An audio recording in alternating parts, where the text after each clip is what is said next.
is CBS News Miami. Good afternoon, and thank you for joining us. I'm Naja Sherman, and welcome to CBS News Miami's 4 p.m. Quickcast.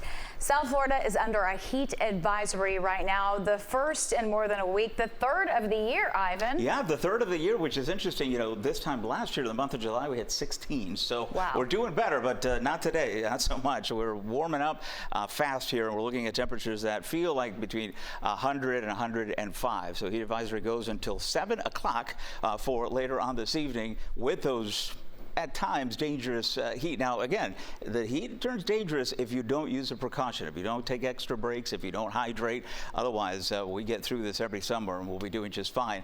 Check on your seniors, make sure the pets are good, and have plenty of water if they're outside. Temps right now, the low to mid 90s, feels like temperatures.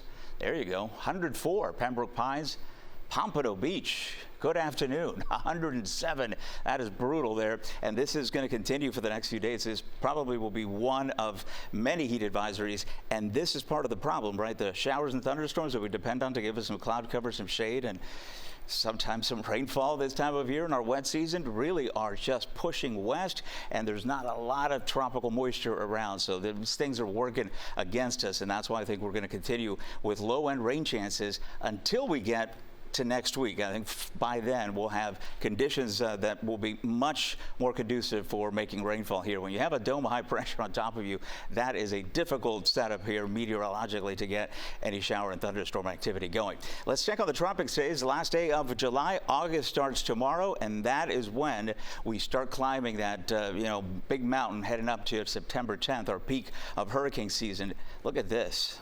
Barely a cloud out there. We've been tracking a few tropical waves occasionally, but they've been eaten up by a lot of dust. So we're looking much better. And so there we are. This is what I'm talking about here. The foothills, right? And we're going to go climbing. So it's not one of those things where it's like a linear, steady setup as far as the frequency of storms. This is the month of July. This is where we look to for systems to develop. The red areas are where it's favorable. The actual dots here, well, those represent an actual storm that developed in the month of July since we've been keeping records. This is August, and this is why, obviously, you see that ramp up here. And the reason for that, again, the conditions become a lot more favorable. They're a bit hostile in the early part of the season. And, of course, we're going to monitor anything, but there are no dots that I see in our future right now, so we're looking good. As far as the rip current threat, that's low for tomorrow, so enjoy the beach day. The water temperatures in the upper 80s may not cool you off, but at least you don't have to worry about rips for the next couple of days. No alerts for the Atlantic waters or the Florida Keys. And back in the heat tomorrow, we'll have triple digits again. This is going to be rinse and repeat setup here, so just keep in mind it's going to be a long stretch. And as far as our rainfall chances, we're only going to have about 20% coverage for Friday, and then we'll start increasing that 30 and eventually 40%. So that is a lot healthier probability of precipitation that we've been able to show you, but that's still next week. The weekend still relatively dry. Naja. Ivan, thank you. We are in hurricane season, and the Next With Their team is making sure that you are prepared. Just scan the QR code on your screen, and you'll find all the tools you need to help you get ready. You can also find our 1-hour special. It has important information for you and your family this hurricane season. Just go to cbsmiami.com. The Miami-Dade Medical Examiner has released the official cause of death for the 2 young girls who were killed in Monday's tragic sailboat crash. They ruled both as accidental drownings. CBS News Miami's Morgan Reiner reports from Jackson Memorial Hospital. That's where 2 other young girls are fighting for their lives. The Jewish community is sending around a request for people to say Tehillim, a prayer for Ari Buckman, who's here at Jackson Memorial Hospital fighting for her life. Take a look at this. These are some old photos and videos listed on the temple's website and her mother's social media. Multiple sources confirming for me as well that this is one of the families at the center of this horrific tragedy. The Miami-Dade Medical Examiner officially released the cause of death for the 2 girls that died in the crash. 13-year-old Erin Coe and 7-year-old Mila Yankelovich. They were going to sailing camp. Yankelovich is part of a prominent media family in Argentina. Coe lived in Chile before moving to Miami last year. Her teacher described her as being a light. We educators always say the students teach us a lot. Erin was a child who taught us. She taught us friendship, love, kindness, values that define our school. She was a loving child and with pure relationships, and her presence helped us grow. She will always be here with us. The Miami Yacht Club posted on social media today saying, "We are all grieving and processing the tragic event." They added that there are counseling options for those that need it. Through the University of Miami, they set up a hotline you should see on your screen. They're also working with the Children's Bereavement Center. We asked the Coast Guard for updates today. Who owns the barge? The results of the captain's sobriety test. All they could tell us today is that they're asking for the community's help.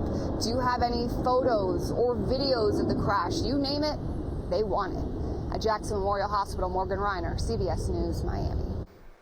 New details now on a story that we have been following. Miami cannot delay elections until 2026. An appeals court made the ruling late this morning. They said the ordinance passed by Miami commissioners last month is unconstitutional. Miami mayoral candidate Emilio Gonzalez sued the city. A lower court sided with him before the city appealed. A bad crash sent 4 people to the hospital. Right now, they're in critical condition. The Miami-Dade Sheriff's Office says it happened when deputies tried to stop the car and then the driver took off. The Sheriff's Office says this was not because of a chase. Deputies say the driver ended up causing a crash at Northwest 22nd Avenue and 26th Street. 3 cars were involved. In the video, you see one of those cars flipped on its side. A group tried to flip it back over. And take a look at these pictures. You get a better sense of just how bad the crash was. Some of those cars are mangled. 2 people have been detained. A pilot from South Florida attempting to fly solo around the world has died. Her small plane crashed in Indiana. According to Purdue University, her alma mater, 44-year-old Antu Nguyen was attempting her 2nd solo world flight.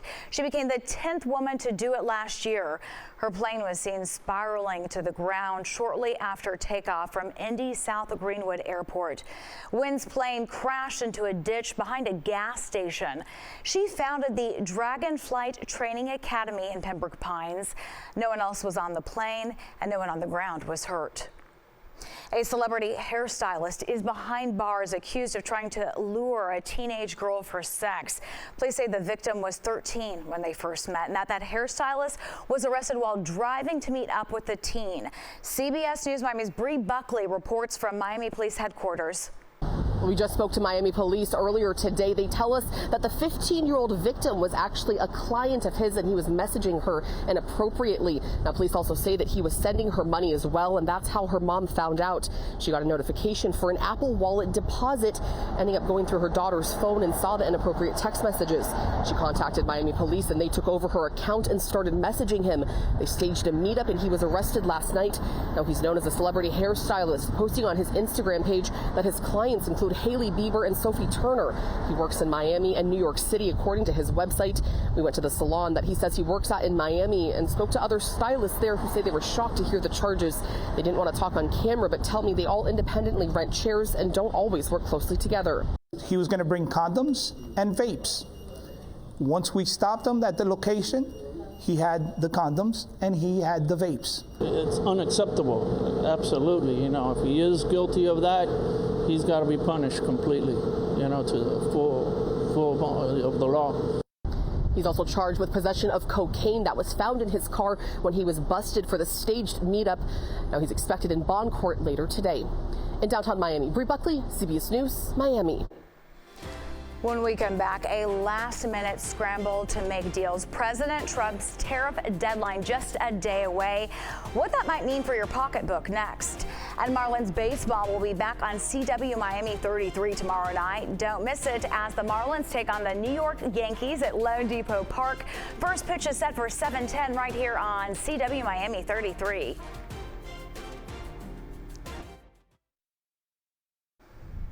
Welcome back to CBS News Miami's 4 p.m. Quickcast. The Trump administration says there are just a few hours left until strong new tariffs kick in for trading partners around the world. But one of America's largest trading partners does not have a deal yet, and the conflict in Gaza could threaten that. CBS News Miami's Erica Brown has more details from Capitol Hill.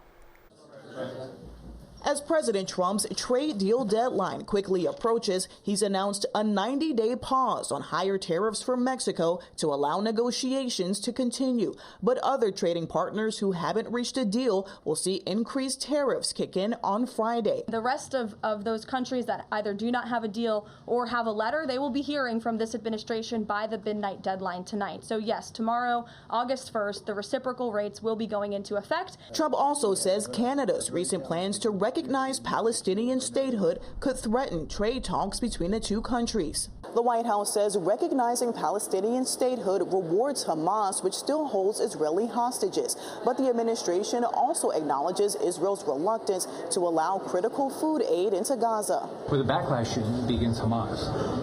If Hamas released the hostages, if Hamas put down their weapons, I mean, there would be no problem. The president dispatched Special Envoy Steve Witkoff to meet with Israeli Prime Minister Benjamin Netanyahu and discuss allowing more aid into Gaza. Tomorrow, Special Envoy Witkoff and Ambassador Huckabee will be traveling into Gaza to inspect the current distribution sites and secure a plan to deliver more food and meet with local Gazans to hear firsthand about this dire situation on the ground. Netanyahu has denied that any starvation is taking place in Gaza. Erica Brown, CBS News, Capitol Hill. The clock is ticking on this year's lobster mini season. Today is the second and final day to catch them. The season ends at 11:55 tonight. There are multiple rules and regulations if you plan on taking to the water, including lobster size, quantity, and licensing. For information on lobster mini season, just go to our website, cbsmiami.com. Finally, at 4, a 300-pound pregnant loggerhead sea turtle is back where it belongs. Take a look. That is Pennywise. Pennywise was released into the ocean in Juno Beach. She was found stranded and floating off the coast of Port St. Lucie back in May after being injured by a boat strike. That does it for your CBS News Miami Quickcast. I'm Naja Sherman. Stay tuned for more news right here on CBS News Miami and have a great day.